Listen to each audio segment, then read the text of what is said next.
नमस्कार दोस्तों, हम लोग इस वीडियो में पढ़ेंगे जो क्लास 6 एनसीईआरटी का यूनिट नंबर सेकेंड है। ठीक है ना, ग्लोब के बारे में दिया गया है। तो उसमें से एनसीईआरटी का जो है एमसीक्यू क्वेश्चन यूपीएससी के लिए बनाया गया है। यूपीएससी, पीसीएस और बीपीएससी के लिए है। तो इसमें जो क्वेश्चन दिया गया इसी टाइप का क्वेश्चन जो है बीपीएससी में आएगा। इसी क्लास से तो आता है, क्लास 6 से लेकर 12 तक। तो वही बस इसी को हम लोग इसमें डिस्कस करेंगे।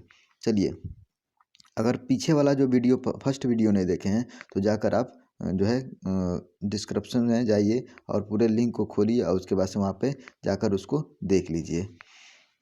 चलिए, विषुवत वृत्त के संदर्भ में निम्नलिखित कथनों पर विचार कीजिए। विषुवत वृत्त जो होते हैं उसके संबंध में निम्नलिखित कथनों पर क्या करना है, विचार करना है। अपना भी दिमाग लगाइए, ठीक है ना। ये नहीं कि मैं पढ़ा रहा हूँ तो अपना सोचिए नहीं, इसको सोचिए और उसके बाद क्वेश्चन को सॉल्व कीजिए, तब तक मैं बताइए दूंगा। चलिए, विषुवत वृत्त के संदर्भ में नीचे दिए गए कथनों पर विचार कीजिए। विषुवत वृत्त जो है 0 डिग्री अक्षांश को प्रदर्शित करता है। विषुवत वृत्त जो होते हैं 0 डिग्री अक्षांश को प्रदर्शित करते हैं, ठीक है ना। कह रहा है विषुवत वृत्त 0 डिग्री अक्षांश को प्रदर्शित करते हैं, सही है। विषुवत वृत्त का प्रत्येक बिंदु दोनों वृत्तों के से समान दूरी पर होता है। और जो है दोनों वृत्तों का प्रत्येक बिंदु जो होता है, विषुवत वृत्त जो होते हैं, विषुवत वृत्त का प्रत्येक बिंदु दोनों ध्रुवों के से समान दूरी पर होता है।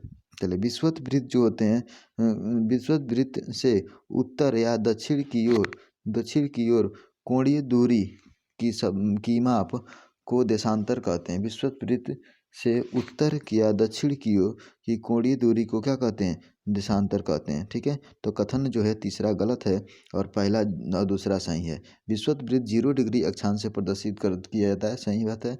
विषुवत वृत्त का प्रत्येक बिंदु दोनों ध्रुवों से समान दूरी पर होता है। आई वाला जो है गलत है। इसको क्या कहते हैं, इसको अक्षांश रेखा कहते हैं, ठीक है, देशांतर नहीं कहते हैं। इसलिए क्वेश्चन जो है ये गलत है। चलिए, कर किस या किन बिंदुओं को आधारभूत संदर्भ बिंदु कहते हैं।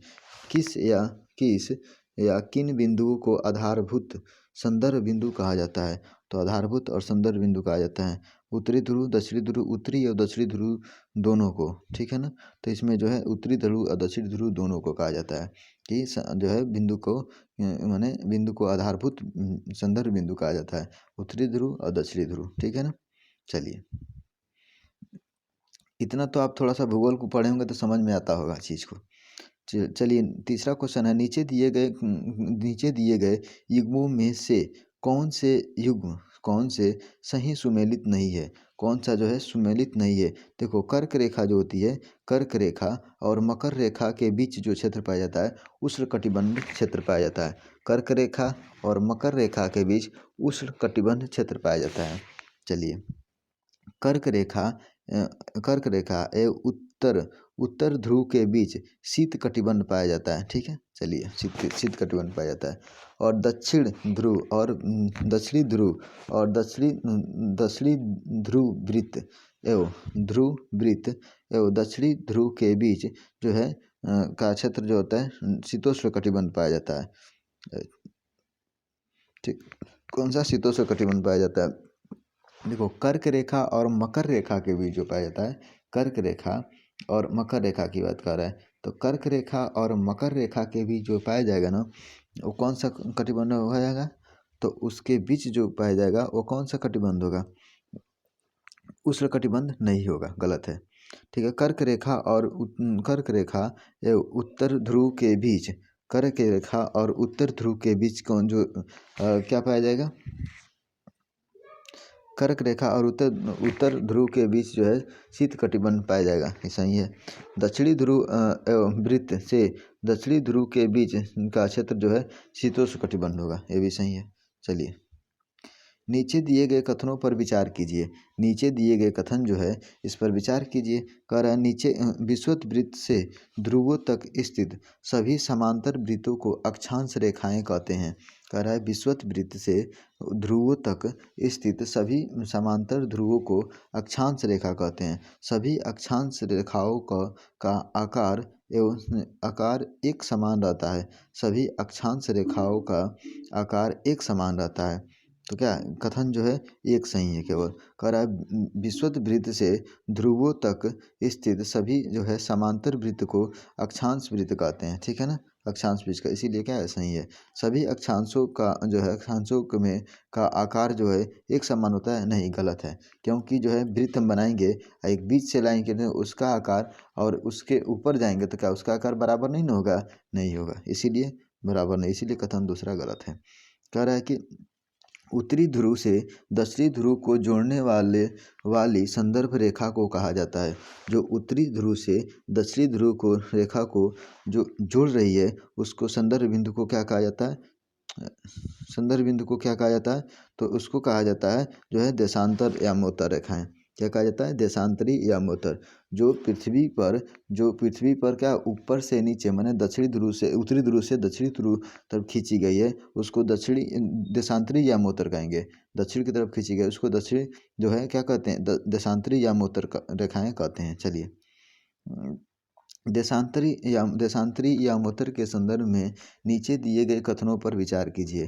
देशांतरी यामोत्तर के संदर्भ में नीचे दिए गए कथनों पर विचार कीजिए। देशांतरी याम्योत्तर अर्धवृत्त होते हैं। देशांतरी यामोत्तर जो होते हैं वो क्या होते हैं, अर्धवृत्त होते हैं। इनके बीच की दूरी ध्रुवों की ओर बढ़ने पर घटती है। इनके बीच की दूरी ध्रुवों की ओर बढ़ने पर क्या होती है, घटती है तथा ध्रुवों पर शून्य हो जाती है। और ध्रुवों पर क्या होती है, इनके बीच की दूरी ध्रुवों की ओर बढ़ने पर क्या होती है, घटती है।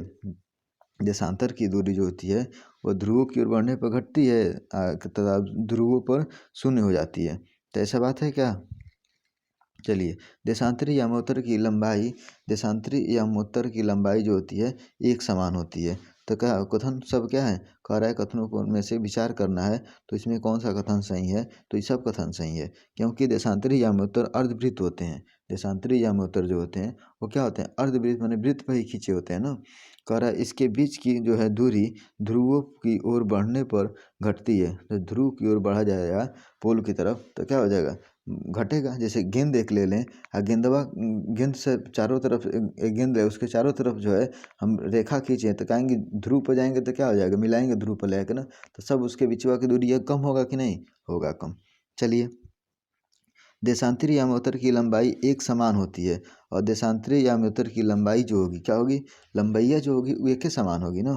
उसमें छोटा बड़ा नहीं, अक्षांश में छोटा बड़ा हो जाएगा लेकिन देशांतर में छोटा बड़ा नहीं होगा, समान होगा। इसीलिए कथन जो है सब सही है। चलिए किसी स्थान का मानक समय स्टैंडर्ड टाइम, ठीक है ना, किसी स्थान का मानक समय निर्धारित करने का आधार क्या है, तो निर्धारित करने का आधार क्या है, तो प्रमुख यामोत्तर है, ठीक है ना। स्टैंडर्ड टाइम को प्रमुख यामोत्तर से निर्धारित किया जाता है जो कि 82.5 डिग्री होता है, ठीक है ना। भारत का जो है मानक समय जो है इलाहाबाद के नैनी से लिया जाता है। और जो है पूरे विश्व का जो है मानक समय जो है क्लियर किया गया है, मैंने उसको बनाया गया है तो वह है ग्रीनविच से लिया गया है। चलिए नीचे दिए गए कथनों में से कौन सा या कौन से कथन सत्य है, तो प्रमुख याम्योत्तर तथा 180 याम्योत्तर या 180 डिग्री याम्योत्तर मिलकर पृथ्वी को समान भागों पूर्वी गोलार्ध एवं दक्षिणी गोलार्ध में विभक्त करती है। प्रमुख याम्योत्तर तथा 180 डिग्री याम्योत्तर मिलकर पृथ्वी को समान भागों एवं जो है पूर्वी गोलार्ध एवं दक्षिणी गोलार्ध में विभक्त करती है। पूर्वी गोलार्ध एवं पश्चिमी गोलार्ध में विभक्त करती है तो सही बात है। आधा आधा करती है और 180 डिग्री पूर्व और 180 डिग्री पश्चिम याम्योत्तर एक ही रेखा पर है। 180 डिग्री पूर्व और 180 डिग्री जो है पश्चिमी याम्योत्तर एक ही रेखा पर है तो सही बात है। 180 डिग्री पूर्व जाएंगे और 180 डिग्री पश्चिम जब जाएंगे तो उसका जो है याम्योत्तर जो है दोनों क्या हो जाए एक ही रेखा पर मिलेगा। जैसे गोल बनाएंगे, गोल पर फिर से अगर वहाँ से हम मान लिए कि 180 डिग्री इधर आए फिर से 180 डिग्री तो क्या मिलेगा, उसी पर मिलेगा ना, माने उसी पर स्थित होगा, एक ही रेखा पर होगा। चलिए नीचे दिए गए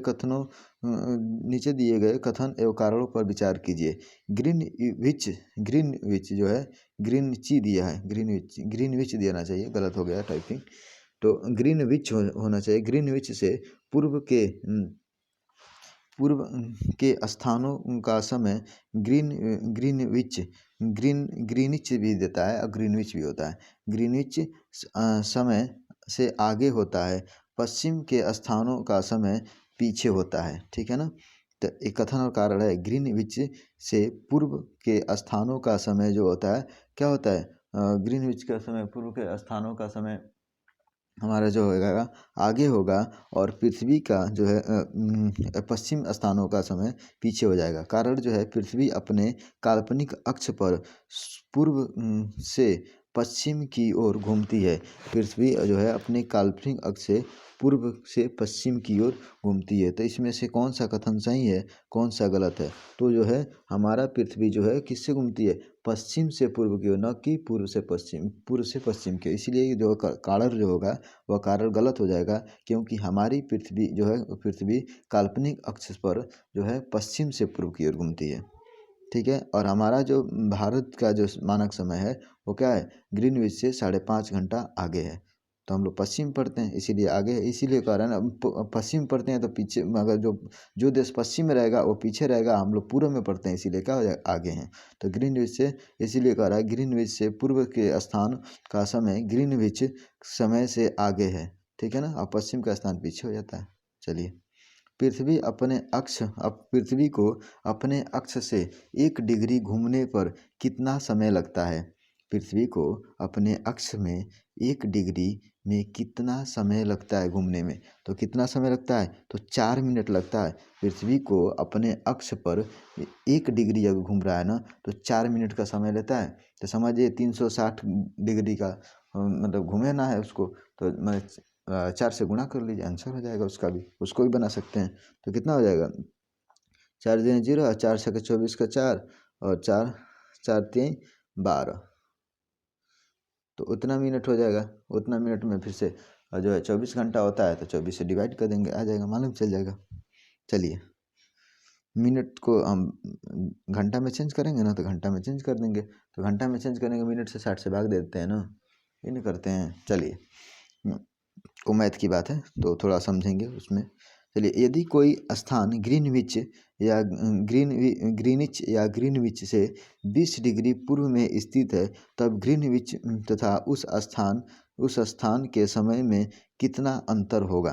तो 1 घंटा 20 मिनट। कितना होगा, 1 घंटा 20 मिनट। 20 डिग्री पूर्व है ना, तो इसीलिए उसके जो है तब उस ग्रीनविच तथा उस स्थान के समय में का अंतर जो होगा 1 घंटा 20 मिनट हो जाएगा। चलिए ठीक है, आगे देखिए। कह रहा है भारत के किस यामोत्तर देशांतर रेखा को भारत का स्थानीय समय माना जाता है? तो किसको स्थानीय समय भारत का माना जाता है? तो 82.5 डिग्री जो है 82.5 डिग्री पूरब की तरफ। ठीक है ना। भारत का जो मानक समय 82.5 डिग्री पूर्वी जो है यामोत्तर या देशांतर को माना जाता है। चलिए, भारत के मानक समय एवं ग्रीनविच के मानक समय में कितना अंतर है? भारत के मानक समय एवं ग्रीनविच के मानक समय में कितना अंतर है? तो बोले अभी बताएं पीछे वाले में 5.5 घंटा। ठीक है, बस इतना ही। और जो है हमारा वीडियो अगर अच्छा लगे तो लाइक करें, सब्सक्राइब करें तथा बेल आइकन बटन को दबाना ना भूलें, और अपने दोस्तों में भी शेयर करें इस वीडियो को, जो भी अगर जो है बीपीएससी, यूपीएससी और जो है यूपी पीसीएस की तैयारी कर रहे हैं, तो इसको क्या करें, उनके पास शेयर करें, जिससे कि उनको भी इसे फ़ायदा हो। Thanks for watching video.